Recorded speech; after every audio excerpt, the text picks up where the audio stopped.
Now, earlier in the programme, we heard Rory Stewart talking about the prospect of brutal street-to-street fighting in Ukraine. Major John Spencer is one of the world's leading experts on this type of warfare. He's the chair of Urban Warfare Studies at the Madison Policy Forum think tank and has also chaired the Urban Warfare Studies at the Modern Warfare Institute at West Point. And he's a veteran, having served in Iraq, where he led the security of 3 Iraqi towns, so incredibly experienced in this area. The population of Kyiv is 2.8 million, and according to the World Bank, almost 70% of Ukraine's population does live in towns and cities. So far, Kherson is the only major city in Ukraine to have been taken by the Russians. Ground troops have mainly been confined to the roads, and there's been very little urban warfare at this point. That is all very likely to change. Good morning, Major Spencer, and thank you very much for getting up early to talk to GB News. Events are moving very fast, and we know that Mariupol in the south is surrounded and Kharkiv is under heavy bombardment. It's one thing taking these cities, extremely challenging though it's proved, but what about holding them? How many Russian troops do you think will be actually required to hold Ukraine if it means occupying these cities? Good morning, Isabel. In my opinion, and based on my own research, if they were to hold these areas, God forbid that Kyiv falls and this enters the second phase, which would be, in my opinion, a very robust insurgency, as Ukrainians have already said, they're going to resist forever. They would need hundreds of thousands. I mean, the classic counterinsurgency numbers, even the coalition never achieved those numbers in Iraq. And that wasn't, that was like 1% of the population that was a part of the insurgency. This would be horrific for the Russian military, and they would not be able to hold a lot of these or just face opposition every day.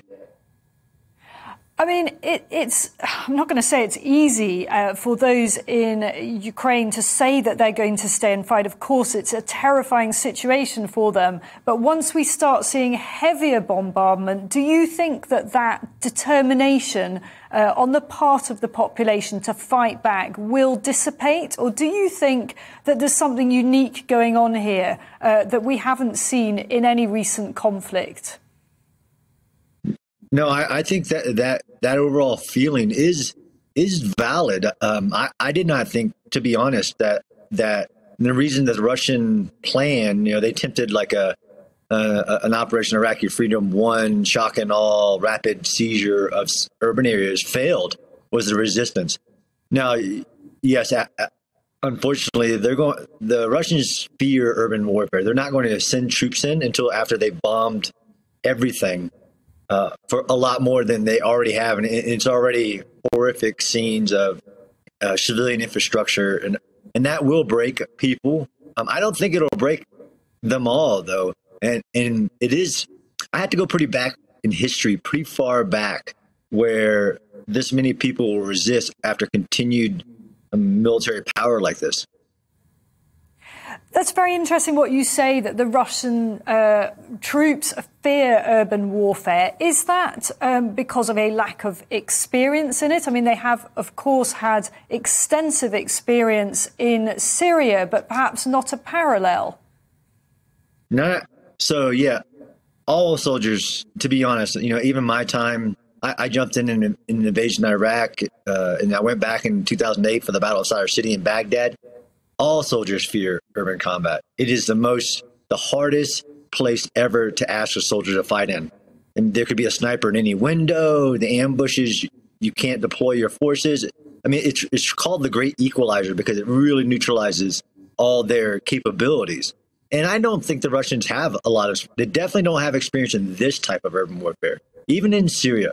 And Russia's showing that they're not the great military that we thought they were. Yeah, they're big, but look how inept they've shown even getting to the urban areas to fight, which is the goal is to take Kiev.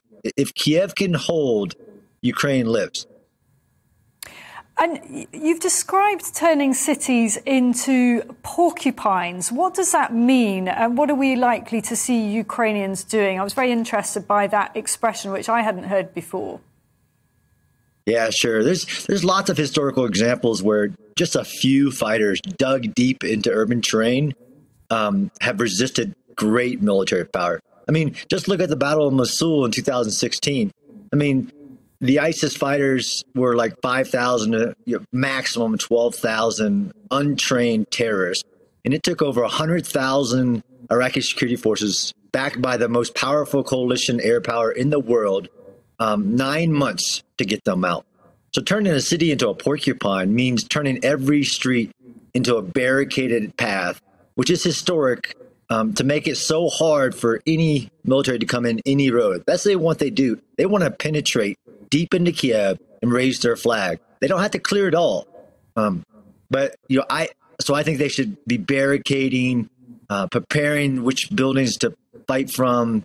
But this is very dangerous, very dangerous. As we can see, even from yesterday, how dangerous this is for anybody who's resisting. So they have to be very smart.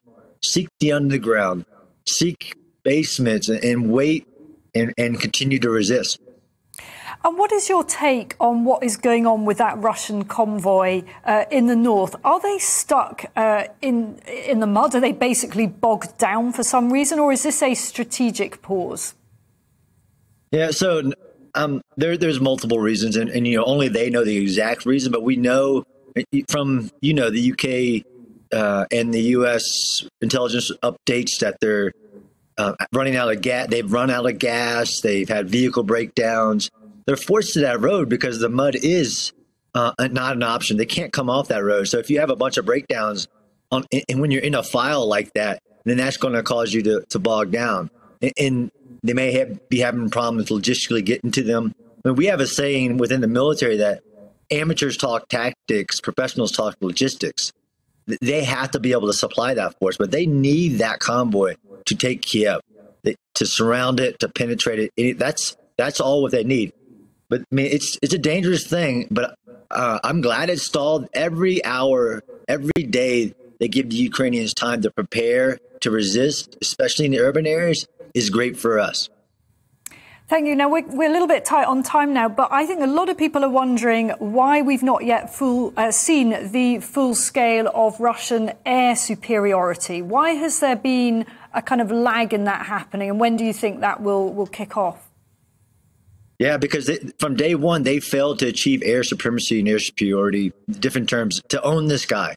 It's still contested on the ground, and that's great that all countries are sending those vital things like Stingers that can take down air. So they're scared. It's dangerous up there for them. Not to say that it's not extremely dangerous for the people on the ground that those air can fly, but it's still contested airspace, which is exactly what has to continue for Ukraine to survive. Major John Spencer, thank you so much for joining us, a real expert in urban warfare. Thank you.